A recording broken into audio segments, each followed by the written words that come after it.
दोस्तों national scholarship portal 2025-26 के लिए खोल दी गई है। काफ़ी सारे कैंडिडेट चाहते हैं नेशनल स्कॉलरशिप पोर्टल पर आवेदन करना, तो कैसे आपको आवेदन करना है उसका स्टेप बाय स्टेप प्रोसेस मैं आपको बताऊंगा। आवेदन करने से पहले आपको समझना होगा कि ये जो नेशनल स्कॉलरशिप पोर्टल है, ये पोर्टल है क्या। नेशनल स्कॉलरशिप के पोर्टल पर किस किस प्रकार की स्कॉलरशिप की लाभ दी जाती है, इस स्कॉलरशिप का लाभ लेने के लिए आपकी योग्यता पात्रता क्या होनी चाहिए, किस कोर्स के लिए आपको कितने पैसे मिलते हैं, उसके बारे में बताऊंगा। और इसका रजिस्ट्रेशन करने के लिए आपको जो OTR करना होता है, OTR कैसे करना है, OTR के बाद आपको लॉगिन कैसे करना होता है, सारी चीज़ें इस वीडियो में आपको स्पष्ट रूप से बताई जाएगी, जिससे आपको क्लियर जानकारी मिल पाएगा। और अगर आप इसके लिए एलिजिबल है, आप चाहते हैं अप्लाई करना, तो आप इसके लिए अप्लाई कर सकते हैं। पहले मैं बता दूं नेशनल स्कॉलरशिप पोर्टल है क्या। तो नेशनल स्कॉलरशिप पोर्टल ये केंद्र सरकार का पोर्टल है।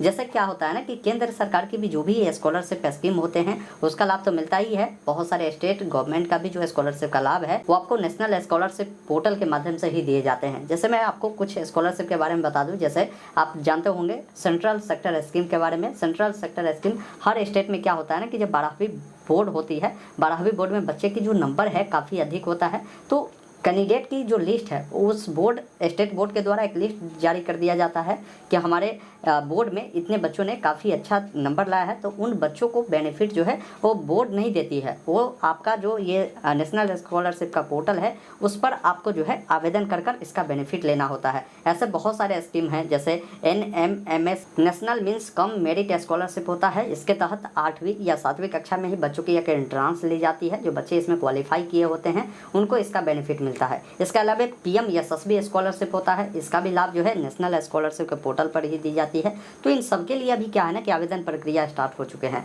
तो आपके लिए ये वीडियो महत्वपूर्ण है, आप ध्यानपूर्वक देखिए। और चैनल पर नया है तो मैं कहूँगा कि सब्सक्राइब कर लीजिए, इस प्रकार की लगातार अपडेट आपको मिलेगा। आइए स्क्रीन पर चलते हैं, पूरी जानकारी स्टेप बाय स्टेप बताते हैं। नेशनल स्कॉलरशिप के बारे में अगर आपको डिटेल जानकारी चाहिए तो सबसे पहला काम करें, गूगल ओपन करें, टाइप करना है ऑनलाइन अपडेट STM, या वेबसाइट मिलेगा ऑनलाइन अपडेट STM.in का। इसे ओपन करें, सर्च बॉक्स में आपको लिखना है नेशनल स्कॉलरशिप और सर्च करना है।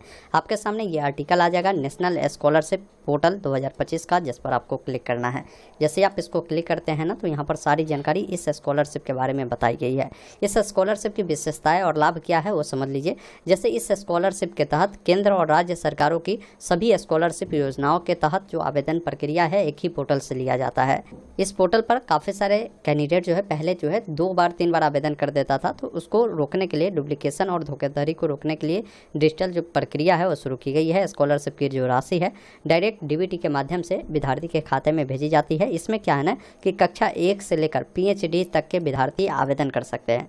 यही है कि 10वीं से नीचे अगर आप पढ़ाई करते हैं तो प्री मैट्रिक स्कॉलरशिप के तहत अप्लाई करेंगे, और 10वीं से ऊपर आप पढ़ाई करते हैं तो पोस्ट मैट्रिक स्कॉलरशिप के तहत अप्लाई करेंगे।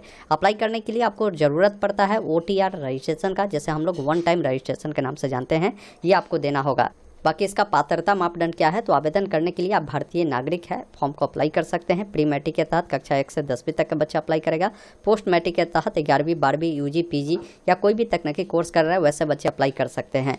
न्यूनतम 50% आपके जो अंक है वो होने चाहिए प्रीवियस कक्षा में। वही कोई SC ST वाले कैंडिडेट है तो इनको 5% का छूट है, मतलब 45% भी होगा तो भी फॉर्म को भर सकते हैं। आय का सीमा क्या होता है, तो यहाँ पर बताया गया है कि आपकी जो इनकम है ना, पारिवारिक इनकम 2.5 लाख रुपए से कम होना चाहिए, ये ध्यान रखिएगा। बाकी एक लगभग अमाउंट आपको बताया गया है कि इस स्कॉलरशिप के तहत कितना राशि मिलता है।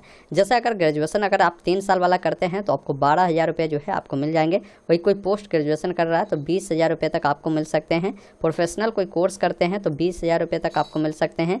प्री मैट्रिक जो कि कक्षा 6 से 10वीं तक के अगर आप पढ़ाई करते हैं तो 350 प्रति माह प्लस 500 ट्यूशन फी, इसके आधार पर जो है आपको अमाउंट मिलेंगे। पोस्ट मैट्रिक के तहत अगर अप्लाई करते हैं तो योजना के आधार पर आपको इसका बेनिफिट मिलता है, मतलब जितने आपने फी स्ट्रक्चर बोनाफाइड लगाया होगा उसके आधार पर ये आपको जो है बेनिफिट देते हैं।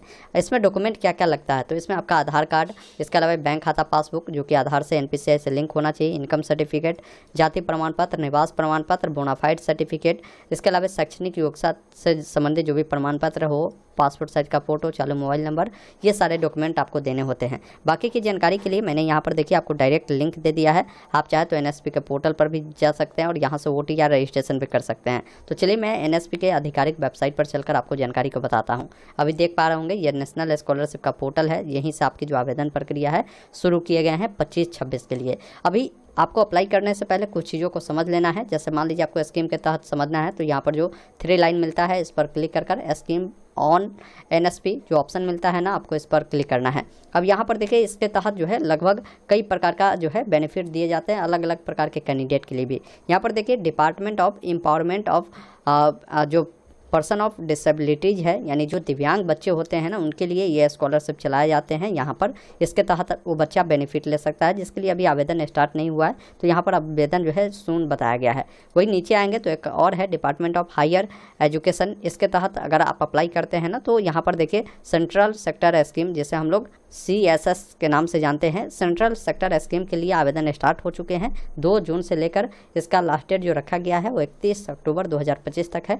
इसमें क्या है ना कि आपका जो भी वेरिफिकेशन प्रक्रिया है 15 नवंबर तक कंप्लीट होगी। इंस्टीट्यूट के स्तर पर वेरिफिकेशन 15 नवंबर तक ही कंप्लीट करानी है। इसके अलावा जो भी DNO है, SNO है, MNO है, इनके स्तर से वेरिफिकेशन 30 नवंबर तक कंप्लीट करा ली जाएगी। सेंट्रल सेक्टर स्कीम के तहत बेनिफिट उन कैंडिडेट को मिलता है, जैसे अभी आप देखे होंगे बिहार बोर्ड ने अपना रिजल्ट इंटर का जारी किया है। अब इंटर में बहुत सारे ऐसे बच्चे होंगे जिनका नंबर काफ़ी बेहतरीन आया होगा। जरूरी नहीं है ये बिहार बोर्ड की ही मैं बात कर रहा हूँ, किसी भी बोर्ड से आपने 12वीं पास किया होगा और बेहतर अंक लाया होगा ना, तो उन कैंडिडेट के लिए ये सेंट्रल सेक्टर स्कीम चलाई जाती है। मैं बिहार राज्य से हूँ, तो बिहार राज्य में अभी इसका जो लिस्ट है बिहार राज्य द्वारा जो है जारी नहीं किया गया है, नहीं तो जारी होता तो मैं आपको इस पर एक वीडियो भी ला देता कि भाई कैसे अप्लाई करना है। तो जिन बच्चों को NSP कटअप लिस्ट का इंतजार है, आप थोड़ा सा वेट करिए, ये बहुत जल्द आएगा, तो आप सेंट्रल सेक्टर स्कीम के तहत अप्लाई कर सकते हैं अगर आपका नाम आता है तो। इसके अलावा देखेंगे माइनॉरिटी ऑफ ट्राइबल अफेयर्स के तहत जो है जो ST वाले स्टूडेंट होते हैं जो हायर एजुकेशन लेना चाहते हैं, तो उनको यहाँ पर फेलोशिप और स्कॉलरशिप के तहत बेनिफिट मिलते हैं।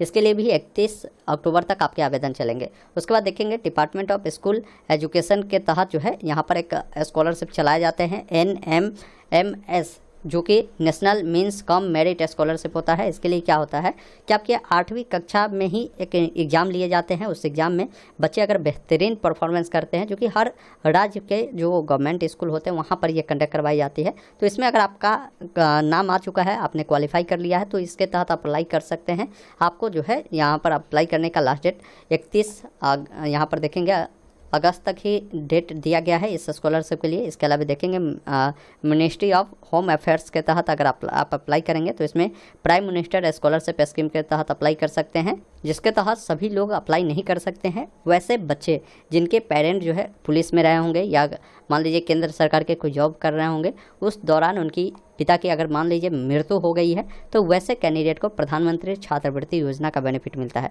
बाकी आप किसी भी स्कॉलरशिप के लिए अप्लाई करना चाहेंगे तो उसके लिए पहले आपको इसका डिटेल नोटिफिकेशन मिल जाता है। आप पहले इस पर क्लिक करें तो उस चीज़ों के बारे में आप डिटेल में समझ सकते हैं कि भाई ये स्कॉलरशिप क्या है, इसके लिए कौन लोग एलिजिबल है, क्या आपकी क्वालिफिकेशन होनी चाहिए, वो सारी चीज़ें यहाँ पर बताई गई है, जिसको आप नोटिफिकेशन में देख सकते हैं। कितने रुपए आपको मिलेंगे वो भी जानकारी यहाँ पर बताए गए हैं।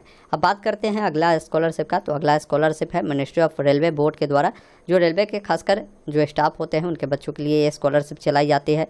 इसके अलावा देखेंगे all India council for technical education, इसके तहत कोई टेक्निकल डिप्लोमा टाइप का कोर्स कर रहा है तो वो कैंडिडेट इसके तहत अप्लाई कर सकता है। नीचे आएंगे तो आपको UGC के तहत भी आपको जो है स्कॉलरशिप चलाई जाती है, जिसके लिए अभी आवेदन प्रक्रिया स्टार्ट नहीं किए गए हैं।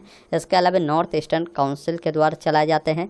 Department of social justice empowerment के तहत स्कॉलरशिप चलाई जाती है। सेंट्रल सेक्टर स्कॉलरशिप जो कि SC स्टूडेंट के लिए चलाई जाती है। तो यहाँ पर देखेंगे बहुत सारे स्कॉलरशिप चलाई जाती है, आप जिसके लिए भी अप्लाई करना चाहेंगे आप अप्लाई कर सकते हैं। एक और स्कॉलरशिप चलती है PM यशस्वी स्कॉलरशिप, इसके तहत आपको जो है department of social justice empowerment के तहत आपको अप्लाई करना होता है, जिसके लिए भी आवेदन प्रक्रिया स्टार्ट हो चुके हैं। तो अब आपको देखना है कि भाई आप किसके लिए अप्लाई करना चाहते हैं। अप्लाई करने से पहले उसकी पूरी डिटेल जानकारी नोटिफिकेशन को डाउनलोड कर देख सकते हैं। और अप्लाई करने के लिए आपको डायरेक्ट मैंने लिंक दिया है ना, यहीं पर देखेंगे OTR करने का ऑप्शन है, आप इस पर क्लिक करेंगे तो आपके सामने इसका रजिस्ट्रेशन फॉर्म खुलता है।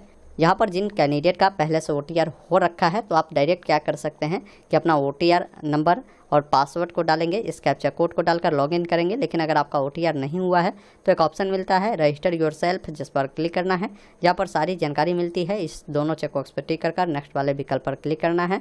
आपको अपना मोबाइल नंबर डालकर गेट OTP पे क्लिक करेंगे, नंबर पर OTP आएगा उसको डालेंगे, कैप्चा कोड को डालकर वेरीफाई वाले विकल्प पर क्लिक करेंगे। उसके बाद आपको जो है यहाँ पर अपना ई-KYC करना होगा, जिसमें आपका आधार कार्ड है आपके पास तो आई हैव आधार पर क्लिक कर अपना आधार नंबर डालेंगे।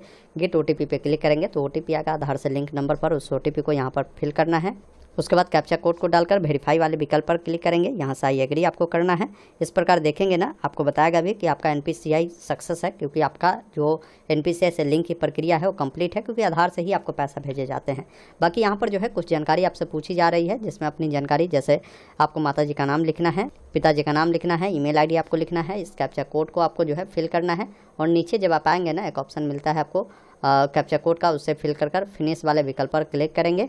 आपका OTR कंप्लीट हो जाता है। OTR कंप्लीट हो जाने के बाद इसी लाइन पर आएंगे, एक ऑप्शन देखिए मिलता है अप्लाई फॉर स्कॉलरशिप, जिस पर आपको क्लिक करना है। क्लिक करने के बाद यहाँ पर आपके सामने जो है ये पेज खुलता है, जहाँ पर आपको अपना OTR नंबर, जो पासवर्ड आपने सेट किया है उससे डालेंगे, कैप्चा कोड को डालकर लॉगिन करेंगे। इस प्रकार आप सफलतापूर्वक जो है लॉगिन होते हैं। ओके वाले विकल्प पर क्लिक करें। यहाँ पर देखेंगे अप्लाई वाले में एक ऑप्शन मिलता है अप्लाई फ्रेश का, जिस पर क्लिक करना है। आपको सबसे पहले कंसेंट देना है, दोनों चेकबॉक्स पे टिक कर आई एग्री करेंगे। आपको अपना स्टेट बताना है, आपको किस टाइप की स्कॉलरशिप के लिए अप्लाई करना है वो बताएंगे। और एप्लीकेशन टाइप में आपको स्कॉलरशिप चुनकर अप्लाई वाले विकल्प पर क्लिक करेंगे, ओके वाले विकल्प पर क्लिक करेंगे। उसके बाद आपके सामने इस प्रकार का पॉपअप आएगा, जहाँ पर एक्शन के नीचे प्रोसीड का ऑप्शन है, आप इस पर क्लिक करेंगे। बाकी अभी आपका स्टेटस दिखा रहा है, तो अभी आपने फॉर्म को सबमिट किया ही नहीं है। फॉर्म भरना चाहते हैं तो फिल एप्लीकेशन वाले विकल्प पर क्लिक करेंगे। आपका जो भी जानकारी है यहाँ पर देखने को मिलता है, बाकी की कुछ जानकारी भरनी होगी। तो मैं कहूँगा कि अभी आपको जो है देख लेना है कि आपको किसके लिए अप्लाई करना है, क्योंकि मैं इससे आगे की प्रोसेस आपको इसलिए नहीं दिखा पा रहा हूँ, क्योंकि इससे आगे की प्रोसेस करने के लिए हमारे पास कोई ऐसे जेन्युइन जो कैंडिडेट है उनका डाटा है नहीं। क्योंकि देखिए बिहार में क्या है कि बिहार में बिहार गवर्नमेंट ने एक अलग पोर्टल आई है, जिसका नाम बिहार पोस्ट मैट्रिक स्कॉलरशिप है। अब बिहार पोस्ट मैट्रिक स्कॉलरशिप के तहत जो बच्चे एलिजिबल है वो इसके लिए अप्लाई नहीं कर सकता है। इसके लिए वही कर सकता है, मान लीजिए जिनका सेंट्रल सेक्टर स्कीम में नाम लिस्ट में आता है तो आप इसके लिए अप्लाई कर सकते हैं। बाकी जनरल वाले कोई बच्चे हैं बिहार के तो आप जो है NSP के तहत अप्लाई कर सकते हैं। वही BC SC ST वाले इस पर अप्लाई आप नहीं कर सकते हैं, ये विशेष तौर पर आपको ध्यान रखना है। तो बाकी जैसे ही इसका NSP लिस्ट आता है आगे की प्रोसेस में आपको दिखा दूंगा। इसमें कुछ करना है नहीं, पहले आपको पर्सनल इन्फॉर्मेशन देना है, फिर एकेडमिक डिटेल देना है, फिर आपको एप्लीकेशन स्पेसिफाई देना है, फिर किस स्कीम के लिए अप्लाई कर रहे हैं, उसके बाद स्कीम स्पेसिफाइड डिटेल देना है, डॉक्यूमेंट देना है, फिर फॉर्म को आप सबमिट कर सकते हैं। तो ये प्रक्रिया जैसे ही हमारे पास आता है ना डाटा, आगे की प्रक्रिया मैं दिखा दूंगा। बाकी